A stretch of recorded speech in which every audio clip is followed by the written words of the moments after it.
The third part is just a small part, and in this video what I wanted you to see is how people create effects. So it's emotions, as we discussed, in relation to the structure of a text, but now how people create logic, how people connect things, right? So it's not just the emotion of um, joy or intrigue, but how do you now connect words or thoughts in order to generate intrigue, right? Or generate particular sensations. There would be nobody better for using this than Rowan Atkinson. And I'll just show you the video. So here's Rowan Atkinson in Hell, and you will read it. So he comes in here. Okay, so can you, I'll just move it back. Okay. So what he's saying is, hello, it's nice to see you all here. Perceptible of you probably realize by now this is hell, and I am the devil.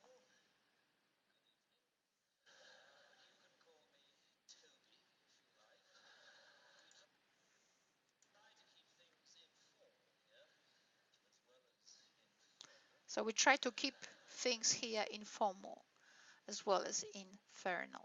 All right, so what is happening? This is what I wanted to discuss with you. So he comes out and says this is hell. So that's very funny because, you know, if you're in hell you already know it, right? So there, but he says so as some of you more perceptible would notice this is hell, and I am the devil, but you can call me Toby. Now, obviously, everybody is dying of laughter. So what is happening now in the text to create fun, to create a sensation of humor, right? So what happens in text to create a sensation of any kind, you have a question of how we actually link things. So when you think of hell and devil, you think some sort of name that generates what? Fear, right? So it will be, I don't know, whatever the name in whatever religion. So it could be Lucifer or something else, whatever the names of Satan's, right? But he doesn't say I'm the Lucifer because nobody would laugh, and his job is to make people laugh. So what does he do? He breaks your expectations. So the genre of comedy, every time you think you already got the picture, right? So this is hell and this is, you know, the devil. You think you are with him on the same page. He breaks your logic and he says, and I am the devil, but you can call me Toby. And it's funny because Toby is the next door guy, you know, is a nice guy. It's your daughter's friend. It's not the devil, right? So that's funny. So that's a little video what I wanted to show. If you want to create, if you want to show to students how they can generate a sensation of humor in their text, they will need to learn a little bit. This is about the cultural references, right? And you yourself should be fluent as well as not. You shouldn't be fluent, but you should be actually, as you read loud text, because I don't think that anyone who teaches text has to be fluent in, who teaches loud has to be fluent in loud, but can actually acquire the fluency as they go. So when you actually read comedy, explore with students or for your own use how the logic is constructed, what kind of frames of references are used to actually break the expectations of the audiences, right, or of the interlocutor.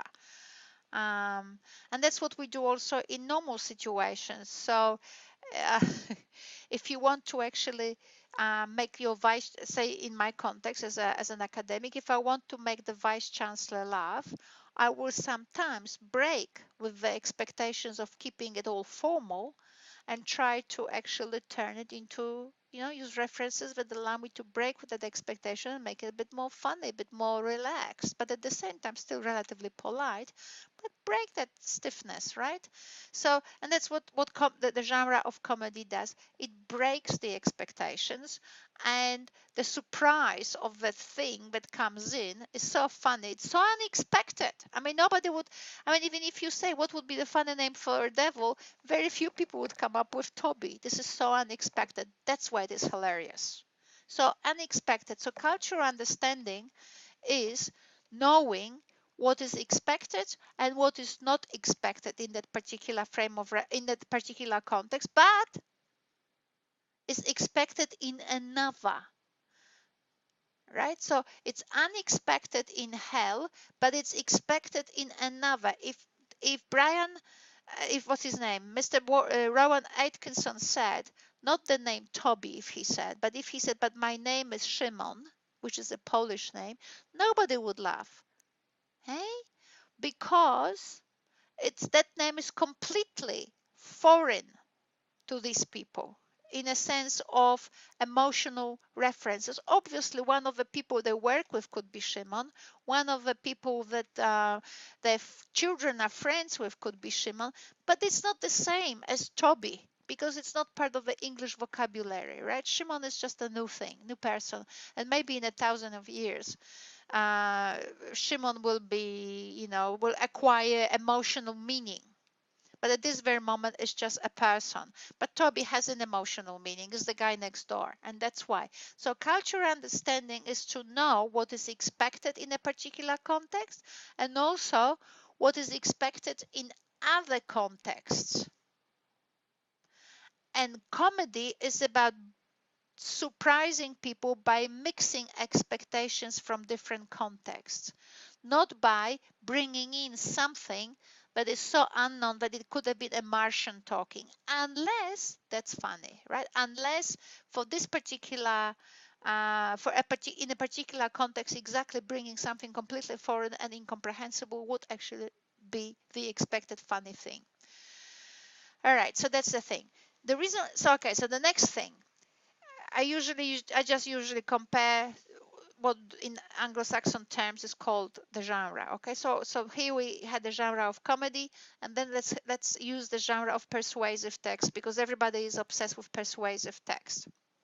Now, I need to still say what I always say because I preach it all the time. You cannot teach students one genre because it's like making students see blue through black. If all you saw in your life is black, you cannot see black. Right? If you are raised blind, if you're blind, you don't know color. So you cannot teach students persuasive text without teaching them all other genres because by comparing and contrasting, they actually get an idea.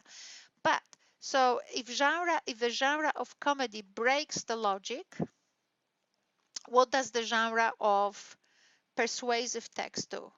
It actually, this is very funny because NAPLAN tests think that the genre of persuasive text makes children think critically. Well, actually, yes and no. Because an advertisement is a persuasive text. But we know that in the context of an ad, what the author does is looks for things that seemingly link together. So comedy was about breaking the logic. Here is about looking for apparent connections and bring them together in a shape of an ad or something else that makes it all natural and logical. So for example, a nicely looking man in a suit, cool or whatever appears to the public smoking says to people smoking is all right, because I do. Look at me. Look, I spell success and I smoke. Right? So all of a sudden everybody, logically we know it's a nonsense. But the persuasion of the forms of logic that appeal to us and are present in that ad, which is good-looking man, all the symbols of success, which is a suit, clean-shaven, maybe even in a car, which is one of those we would like to have, and all of those things you put together, and oh my God, that looks really convincing, right? So persuasive text is not about connecting things in a critical and elaborated way. Persuasive text is about bringing together, being able to identify things that people recognize and somehow sticking them together in a way that amazingly convinces people, even though deep down they know it's a nonsense, right? Putting a woman in bikini on the car, a woman in bikini and the car kind of are different things, right? And yet, oh my God, there's something about it that makes it a persuasive text. And people who create ads put, make ads this way, and apparently this must be working, because otherwise they wouldn't be doing this. So this is what I wanted in this little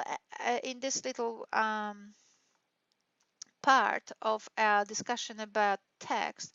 I wanted to point out that text is emotion, appropriate emotion for in relation to the text structure, but also now if that how do you actually link words together in order to generate this emotion? So if you want to make people laugh, or if you want to convince people, or if you want to make people feel appalled, even a sense of appallment very often is about it's about linking together. I can't think of what, but say texts that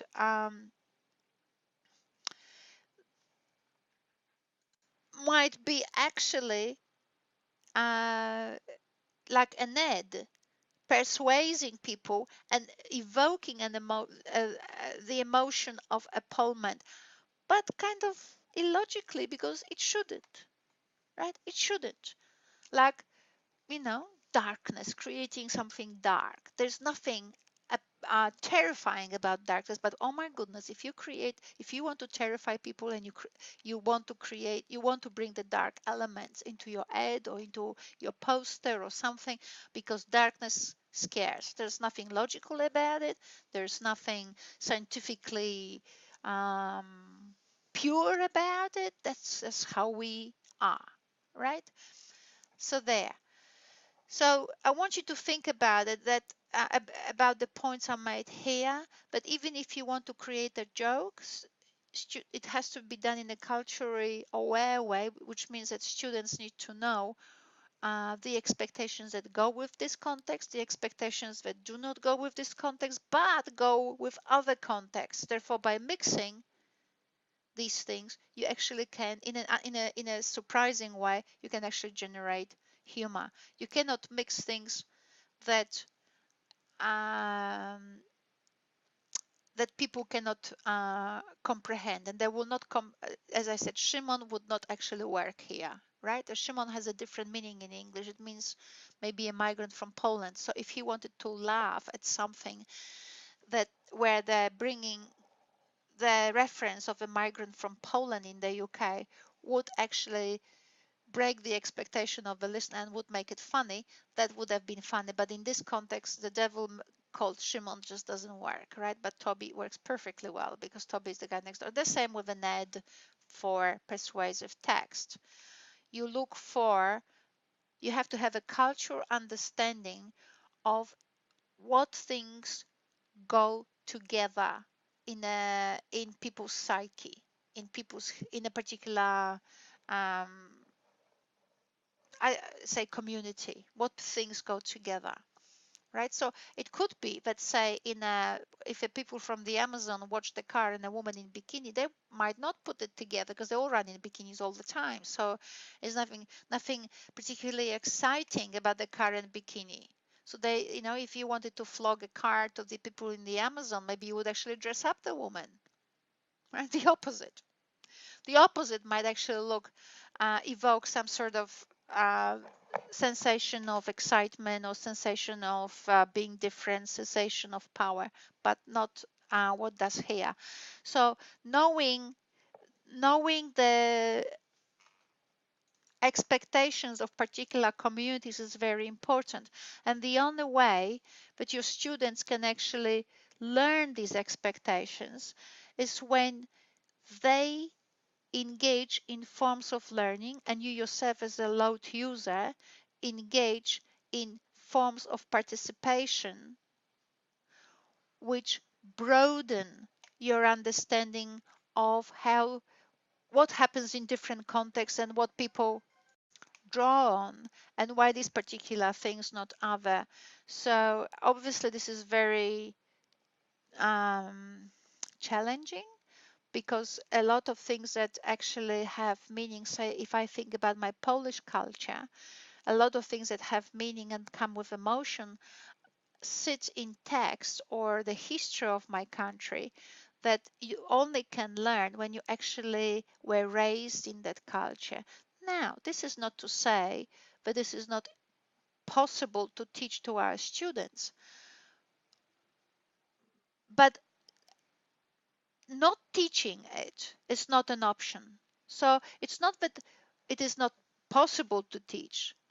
It is possible to teach, but the more powerful understanding here that I want to pass on to you is not teaching it is not an option, right? Because otherwise, these people, that's what happens when students of load think and act foreign in load, because none of these frames of reference are actually made familiar to them. They are not, they don't study a lot, but by exploring connections between different texts and history, and therefore the history of the land and how people respond to different frames of reference, to different texts emotionally, because because students are not exposed to this breadth and depth of how people actually in a particular load use language.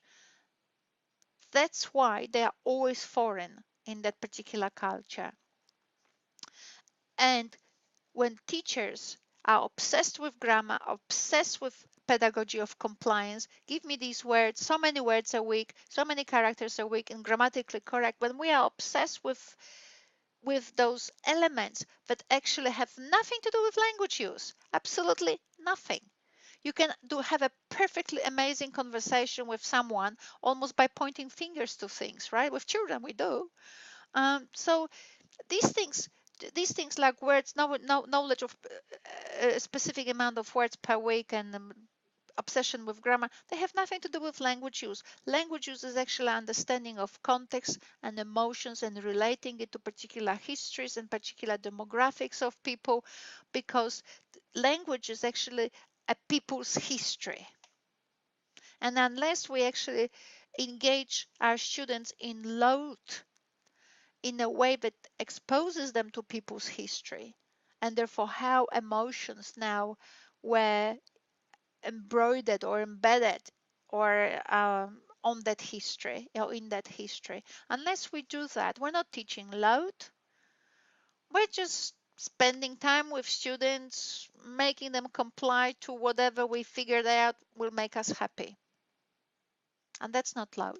And that's what I would like, at least for this part of our modules and for this part of the semester, I want you to actually start be sensitized to, because we're moving to a pedagogy where we're developing citizens of the world. We're not developing compliant little peons, right? Because that's not what the curriculum wants, and that's not what global policies of education want, right? So that's part 3 for today. Thank you.